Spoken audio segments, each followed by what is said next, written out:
Get your pen and write your story all over again. And this time, learn the lessons, motivate others, and share that inspiration. Dear Max FM with DJ Chini.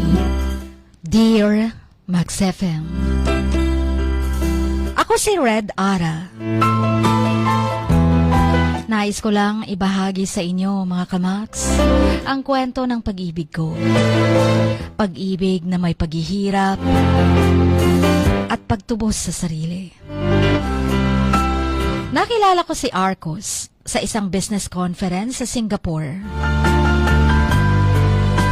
Isang successful na negosyante mula sa Amerika. Yes, Jean, isa siyang AFAM. Isang AFAM na doble pa sa edad ng aking ama. Malaki ang agwat ng aming edad, Jean. Para ko na siyang lolo. Pero may kakaiba sa kanya na nakuha ang atensyon ko. Baka dahil sa kanyang confidence, paano siya mag-present, o baka dahil sa kanyang wisdom, o dahil na-impress ako sa mga mata niya na para bang nakakaintindi sa akin. Ako mismo ang lumapit sa kanya. Kinongrats ko siya dahil ang galing-galing niya. Impressed ako sa presentation niya during our conference. Matagal-tagal na din ako sa Singapore noon. Pero American citizen siya. Nagsimula kaming mag-usap at bago ko pa nalaman, nahulog na pala ako sa kanya. Chin, hindi lang basta nahulog, na sobrang na-in love ako sa kanya. Kahit sinasabi nilang halos lolo ko na siya. Sabi ng mga friends ko, bakit pag AFAM, kahit matanda na, nakaka-in love pa rin? Kapag Pinoy, lalo na kung twice the age of your father, talagang wala nang pumapansin. Dahil ba ang AFAM ay mapera? Dahil ba attractive sila? Dahil foreigner? May nagsasabi din sa akin na habol ko lang daw ang pera niya. Hindi naman sa nagmamayabang ako, Chin, pero may naipon naman ako. Matagal din akong nagtrabaho sa Singapore. Dati-rati ay OFW, pero nabigyan na ang opportunity na ma-practice ko ang kurso ko. Isa kasi akong IT graduate. Pero marami pa rin nagsasabi na bakit ko daw papatulan ng isang lolo na? Sayang daw. Kung sasayangin ko lang ang sarili ko, ang buhay ko, sa isang matandang AFAM. O baka daw naghihintay na lang ako ng mana. Isang matandang madaling matigok para ang pera mapunta sa asawa. Masakit silang magsalita, Chin. Pero prangkahan na. Yun naman talaga ang tingin ng kamaramihan. Pero si Arcos,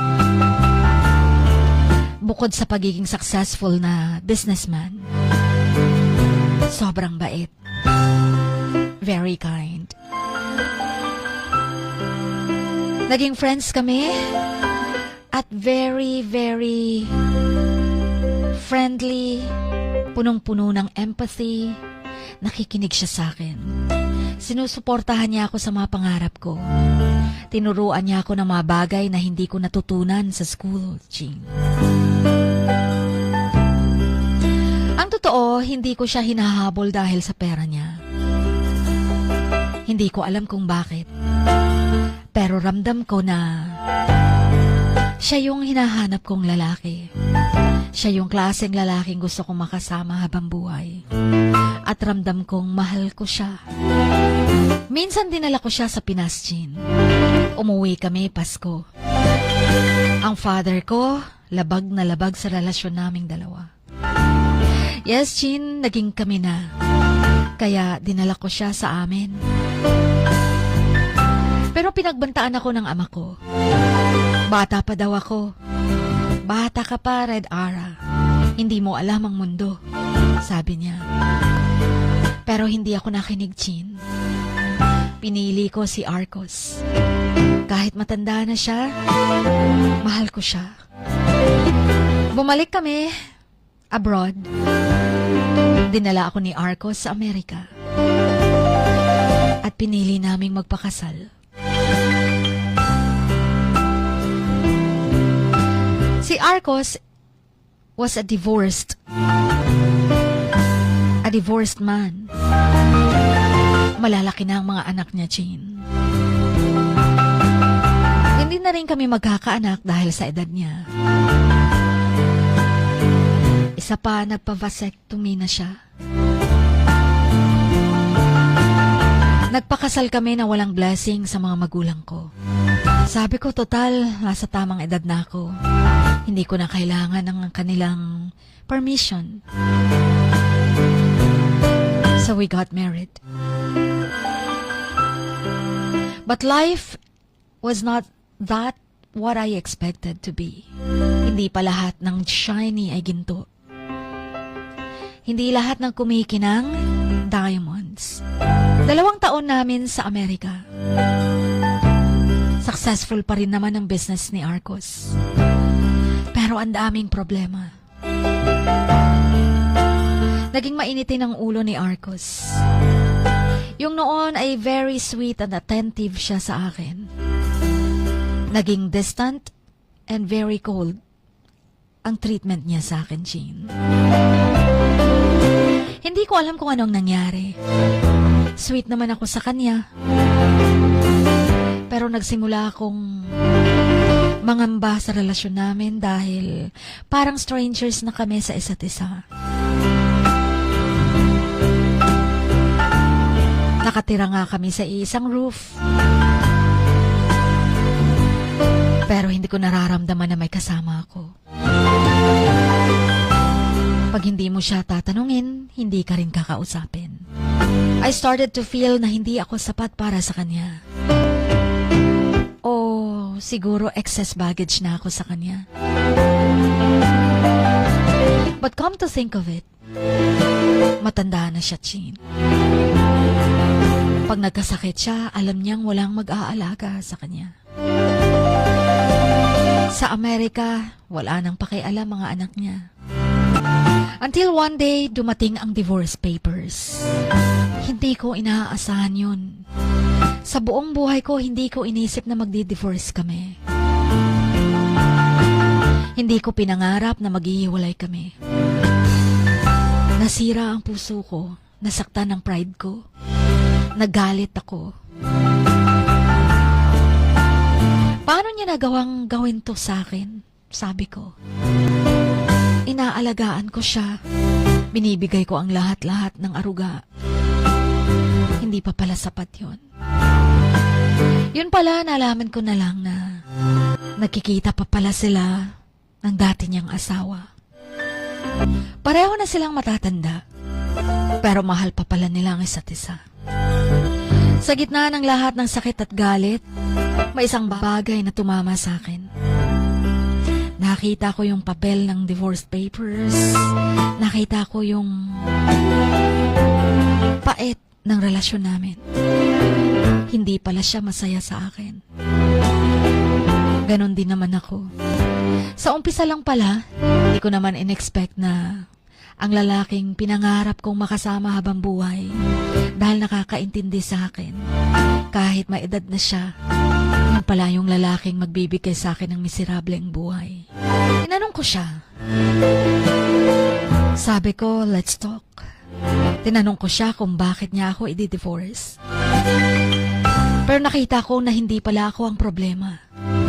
Inamin niya, Chin, na siya ang may problema. Hindi niya pa rin makuhang kalimutan ang dati niyang asawa. Kung kaya't nung nagkakontak sila, nanumbalik ang pagmamahalan daw nila sa isa't isa. I slapped him. I slapped him many times. Ang lalaking akala ko'y mahal ako, pinakasalan ako. Ginamit lang pala ako. Ginamit niya lang pala yung mga ideas ko sa business namin. Tsaka na nung balik sa akin ang sinabi ng papa ko. Tama nga siya. Bata ka pa. Hindi mo alam ang mundo. Sabi ko pa, papatunayan ko sa pamilya ko na hindi ako nagkamali sa tinahak kong landas. Ang papagpapakasal sa isang afam na kahit halos lolo ko na. Pero nagkamali ako. Wala na akong mukhang maihaharap sa kanila. Uuwi akong isang divorced woman. Well, I realized hindi lahat ng love story ay may happy ending. Minsan ang pag-ibig, hindi sapat. Minsan ang dalawang tao ay hindi para sa isa't isa nga naman. Papahiram lang sa'yo saglit. Bukas makalawa, maghihiwalay din. Wala nga namang forever. But I still believe in forever. Bata pa naman ako. Alam ko may para din sa akin na tamang tao. I realized na minsan, ang divorced, ang pakikipaghiwalay ang pinakamagandang bagay na mangyayari pala sa'yo. Masakit lang, nakakagalit lang. Pero at the end of the day, I know God has many plans for me. Well, buhay nga naman. Buhay pag-ibig nga naman. Isang kwento ng pag-ibig na hindi nagtagumpay. Pero isang kwentong tinubos naman ng sarili ko at inangat ko pa mismo. Just until here. Thank you for listening. Ang inyong kamags, Red Ara.